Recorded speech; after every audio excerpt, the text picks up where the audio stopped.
It is hard to be clear about who you are when you're carrying around a bunch of other people's baggage from the past. Obaseki'S baggage for Asue.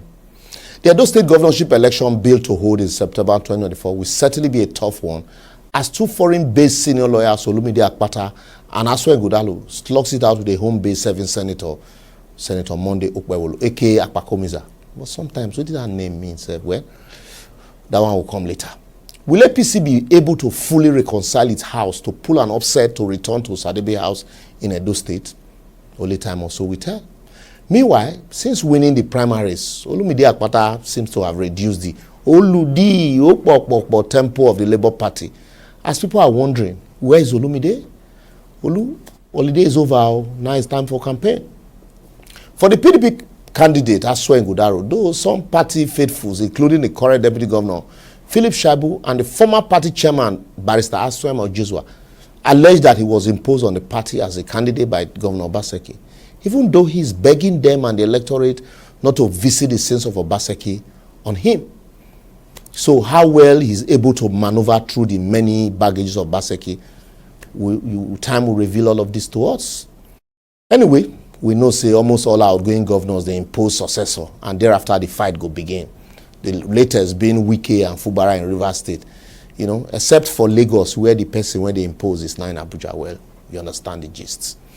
Aside from the many baggages of Obaseki, unfortunately for the PDP also, the party leader Atiku now resides in Dubai and only comes to Nigeria once in 4 years to contest. Even as some of the 2023 general election sign-on like Daniel Bwala are returning home to APC. So the work for them is very heavy. So Asue need to reach out wide. But can Asue really do without inheriting the sins, MOU and enemies of Obaseki in this election? Time also will tell. This is the only governorship election where the ruling party candidate, ably supported by the governor, is trying so hard to distance himself from the said governor. You know the reason, because of the many failed promises, unfulfilled expectations, and unrealized MOU of Obaseki. Because as bad as Buhari administration was, the APC presidential candidate, Bola Tinubu, during campaign, still was bold enough to tell Nigerians that he will continue Buhari's shege policy. So why is a PDP running away from Obaseki's legacy if Obaseki and the people, according to them, believe that they perform? So ride on those policies. Or maybe Asue is running away from the legacy of Obaseki's refusal to swear in 14 APC members of the Edo State House of Assembly from 2019 to 2023 in clear violation of Section 91 of the Constitution, which, you know, till date will be an albatross in the lifespan of that administration.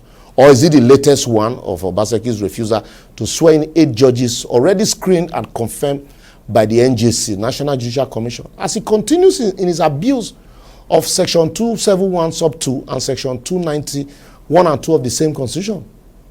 But really, I want to ask, why will a state that has produced former NBA chairmen like Austin Alege, SAN, Barrister Olumide Akpata, current governorship candidate of the Labour Party, and a renowned lawyer like the PDP governorship candidate Asue Godaro, and a renowned lawyer like me, Liborous Oshoma, have the misfortune of having a governor who observed the Constitution in breach, and yet nobody they talk? If Asue cannot beg Obaseki to do the right thing and swear in newly appointed judges in compliance with the Constitution, how then does he expect people not to visit Obaseki's sins on him? If he cannot at least ensure that his friend Obaseki complies with the Constitution by swearing in judges, newly appointed judges, is it in Esan land or Ewohimi that have not had light for the past 10 months, despite Obaseki's MOU with Cement for Power and the energy development, that will not visit the sin of Obaseki on him? I've been at the Benin Palace when Obaseki they drag artifact to it. Or na Wike, the governor of Abuja, if you know what I mean, and his supporter Danobi, when give Obaseki umbrella and he collected it from them, that will not visit the scene of Obaseki on Asue.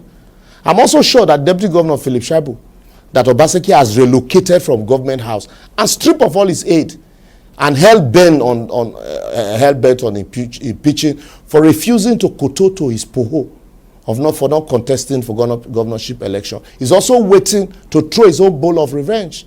But I must caution, Asue also need to tell Obaseki, no matter the sins of Philip Shaibu, who fought his own brother to ensure that their second term is actualized, become a reality, an impeachment against him actually is a demarketing of Asue's candidature. So if the State House of Assembly goes ahead with the impeachment, can Philip be subsequently begged not to visit the scenes of Obaseki and Asue? You don't need to be a politician to know the answer to that. Why the politicians, the legislators, and the members of the judiciary are all nursing their grudges against Obaseki over some of the issues listed above. Also, the everyday people, university workers and students alike, colleges of education, civil servants, market traders are also complaining about lack of infrastructure. I've been at the bubu yaya or dummy that were sold by the party in the 2020 election. If I mention the failed gele, before you add another gele or gele deep sea port, someone will point you to the MOU to develop palm produce that never saw the light of the day. Even the civil servants need to be placated not to visit the scenes of the consultants Obaseki brought to take their job on Asue. I've been at the Abrusali University or College of Education or College of Agriculture staff. We go beg. Anyway, make I off the mic because the list is endless. So my brother Asue, NYBC, now your begging continues. I will therefore advocate the PDP governorship candidate need to beg Obaseki to do the right thing first before begging the people not to visit Obaseki's sin on him. As a senior member of the legal profession, he needs to plead with his friend Obaseki to swear in the newly appointed judges of the Edo State High Court, an arm of government that is supposed to be insulated from the vagaries of political power play, which has ended up being the pawn in the hands of most governors. Asue will need to reach deeper into the members of the legacy group of the PDP and other aggrieved members of the party for a thorough and honest, transparent reconciliation process. And in doing that, he should remember that some people who believe that Obaseki ate alone are also waiting to collect his money and sabotage his effort, make his shining eye as payback to Obaseki. So he needs to shine his eye and not just the sharing money anyhow. He should also remember that he's up against a grassroots fellow Ishan who will stop at nothing but to assume as much as Obaseki is saying he can assume and throw it to the public. So he will need all the wisdom he can get to manage the crisis. Lastly, no matter the temptation, he should not allow Obaseki to lead his campaign, as doing so will mark the beginning of his failure. Just the same way Oshomole, what he said before and then, understand. Well, since it's unsolicited advice, let me pause and take your comment on all our social media platforms showing on your screen. And feel free to share. A word said in half goes into the wise and becomes a whole. I don't know the carry last, no mean say Edo dey the race. Edo fit no even dey the race. So see you next week.